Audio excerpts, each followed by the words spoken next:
요즘 분리불안 상담을 하면서 제가 솔직히 좀 무섭다고 느끼는 흐름이 있어요. 예전에는 이제 강압교육을 진행을 하시다가 보호자님도 강아지도 너무 지치셔서 이제 저에게 문의를 주셨다면, 요즘은 항불안제를 먹이고 그냥 나가버리시는 경우가 늘었어요. 그런데 이거는 약이 나쁜 것이 아니라 약을 먹였다는 이유로 강아지가 감당하지 못하는 외출을 계속 겪는 게 문제입니다. 이 흐름이 문제가 무엇인지, 왜 무서운지 오늘 이야기를 해보려고 해요. 예전에는 이제 강압적인 방식으로 더 예민해진 아이들이 많았어요. 그런데 몇 년 전부터 흐름이 좀 바뀌더라고요. 항불안제를 먹이고 이제는 괜찮아지겠지, 괜찮겠지 하고 그냥 외출을 해버리는 경우가 참 많아졌습니다. 그런데 이게 강아지 입장에서는 굉장히 부담이 될 수 있는 상황이거든요. 실제로도 약은 행동 수정이랑 같이 이제 했을 때 효과가 더 좋다는 연구가 많은데요. 그런데 여기에서 말하는 교육은 밀어붙이는 교육이 아닙니다. 그러니까 약만으로 해결되는 구조가 아니라는 거예요. 이 부분은 예전에 제가 예전 영상에서 한번 정리해서 올렸는데, 항불안제를 제가 반대하는 것이 아니라 어떤 상태에서 어떻게 쓰느냐가 정말 중요하다는 그런 이야기를 드렸어요. 그런데 강아지의 상태를 보지 않고 그냥 외출을 반복하게 되면 강아지는 괜찮아지는 것이 아니라 더 혼란스러운 경험을 할 수밖에 없습니다. 많은 분들이 강아지에게 항불안제를 먹이면 약을 먹이는 것만으로, 또 그 약이 몸에 쌓이는 것만으로 괜찮아질 거라고 생각을 하세요. 그런데 여기서 중요한 것이 있습니다. 강아지의 분리불안은 기분의 문제가 아니라 상황에서 터지는 반응이에요. 그래서 그 상황에 대한 적절한 연습이 없이는 약만으로 해결되기는 힘이 듭니다. 항불안제가 나쁜 것이 아닙니다. 그걸로 혼자 두는 방식이, 그걸로 혼자 두는 걸 가능하게 만드는 방식이 문제가 되는 겁니다.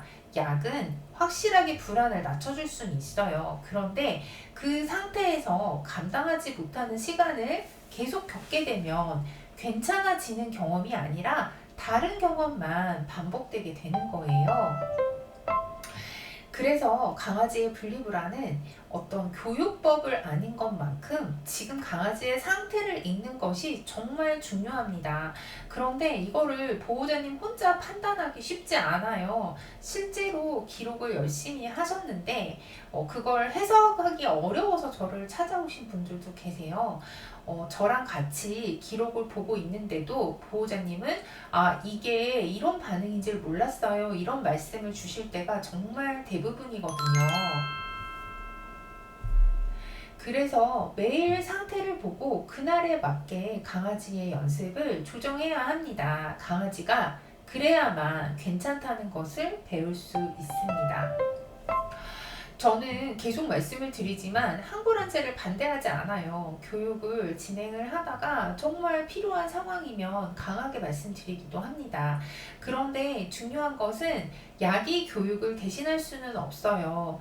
교육을 가능하게 만드는 역할이어야 합니다.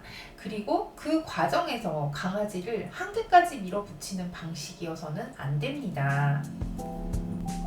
가끔은 이제 교육 시작 전에 우리 보호자님이 저에게 강아지를 어디까지 밀어붙이시나요? 너무 많이 짖으면 이웃에 미리 말씀을 드리려고요 라든지, 선생님, 우리 강아지는 제가 연습할 때는 항상 안전문을 탈출하는데 더 튼튼한 걸로 바꿔야 할까요? 이런 문의도 주세요. 그런데 그 정도까지 가게 만드는 것이 분리불안 교육의 목표가 아닙니다.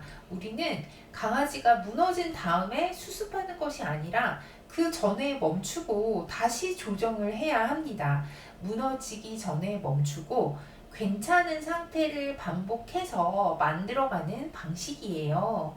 이럴 때만 항불안제는 시너지가 됩니다. 그리고 연구 결과에도 나와 있습니다.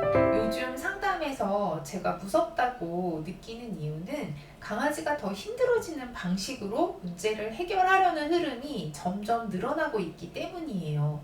분리불안은 혼자 두는 시간을 늘리는 문제가 아닙니다. 혼자 있어도 괜찮다는 것을 단계적으로 하나하나 만들어가는 과정입니다.